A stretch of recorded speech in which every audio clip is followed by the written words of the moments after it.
मालमत्तेचे मुख्यत्वे दोन प्रकार आहेत, मूर्त आणि अमूर्त. अमूर्त मालमत्ता म्हणजे बौद्धिक संपदा, जसे की कॉपीराइट आणि पेटंट. आज एका नवीन महसूल शब्दाचा आपण अर्थ जाणून घेणार आहोत की मालमत्ता म्हणजे जंगम मालमत्ता, स्थावर मालमत्ता, परंतु अमूर्त मालमत्ता या शब्दाचा अर्थ आपण जाणून घेणार आहोत. आणि तो शब्द अमूर्त मालमत्ता म्हणजे काय, अमूर्त मालमत्तेवर आपल्याला पैसे कमवता येतात का, आणि त्या अमूर्त मालमत्तेबाबतची संपूर्ण माहिती आज आपल्या कोर्ट कचेरी युट्यूब चॅनलचे ऍडमिन कैलासजी नाईक साहेब यांच्याकडून आपण जाणून घेणार आहोत. तर नमस्कार नाईक साहेब. नमस्कार नमस्कार नमस्कार मित्रांनो. आपल्याला हे माहित आहे की स्थावर मालमत्ता असते, जसं की जागा जमीन. आपल्याला जंगम मालमत्ता माहित असते, म्हणजे एका ठिकाणावरून दुसऱ्या ठिकाणी घेऊन जाता येते अशी, जसं की सोनं नाणं असेल, पैसे असतील.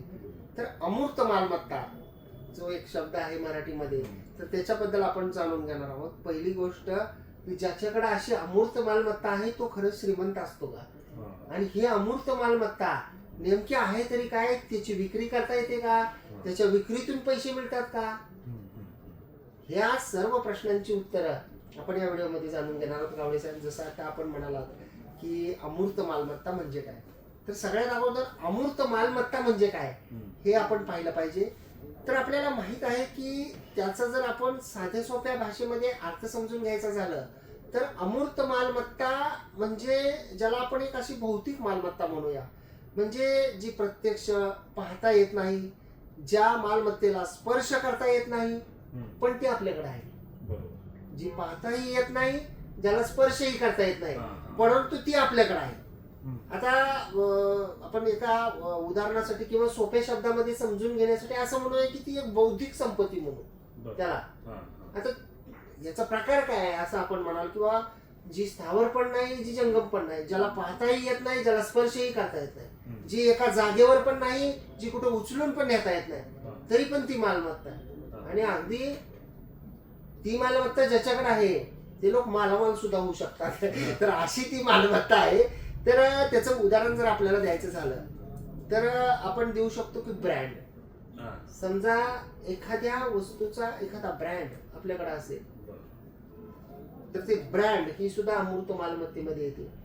आता एखाद्या गोष्टीचं गुडविल आपल्याकडे असते, म्हणजे आपण एखाद्या गोष्टीमध्ये काम करतो, उदाहरणार्थ आपण काहीतरी बनवतो किंवा स्वतःच काही कंपनी काढतो काय, आणि त्याच्यामार्फत आपण काही व्यवसाय वगैरे करतो, तर आपल्या त्या नावाचं गुडविल झालेलं असतं. गुडविल म्हणजे लोक त्या गुडविलवर जे आहे तर त्या गोष्टी करत असतात, म्हणजे अमुक गोष्ट आहे किंवा ही वस्तू किंवा ही या अमुक अमुक व्यक्तीची आहे, तर त्या नावाचं जे गुडविल आहे, ब्रँड गुडविल, ब्रँड हे वेगळं झालं. ब्रँड म्हणजे मार्केटमध्ये जे आपण ज्या संबोधलं जातं, आणि गुडविल म्हणजे त्या पर्टिक्युलर नावाचं गुडविल होणं, हे नाव म्हटलं की डोळे झाकून घ्या, हे झालं गुडविल. तर ही सुद्धा जी आहे ती अमूर्त मालमत्तेमध्ये येतं. आता पेटंट, तर पेटंट बद्दल आपल्याला सर्व माहित आहे की एखाद्या गोष्टीचे जे हक्क आपल्याकडे असतात तर ते हक्क आपण राखून ठेवलेले असतात, जे हक्क आपण कुणाला तरी विक्री करू शकतो, पेटंट दिला असं आपण म्हणतो. व्यापारी वर्गामध्ये सर्वांना हे माहित आहे. ट्रेडमार्क असतो, त्याला सुद्धा अमूर्त मालमत्ता असं म्हटलं जातं.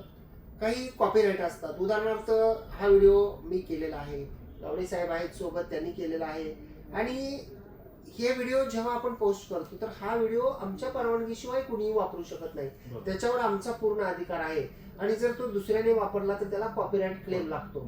आपल्याला पण माहित आहे की जे मान्यवर सोशल मीडिया वापरत आहेत तर त्यांना कॉपीराईट क्लेम लागतो, म्हणजे तुम्ही दुसऱ्याचं पोस्ट केलेलं आहे, कॉपी केलेली आहे. म्हणजे आता सध्या सोशल मीडियावर खूप सर्व लोकांना माहिती असणारा हा शब्द आहे कॉपीराईट, म्हणजे दुसऱ्याचं आपण कॉपी करून पोस्ट करणं.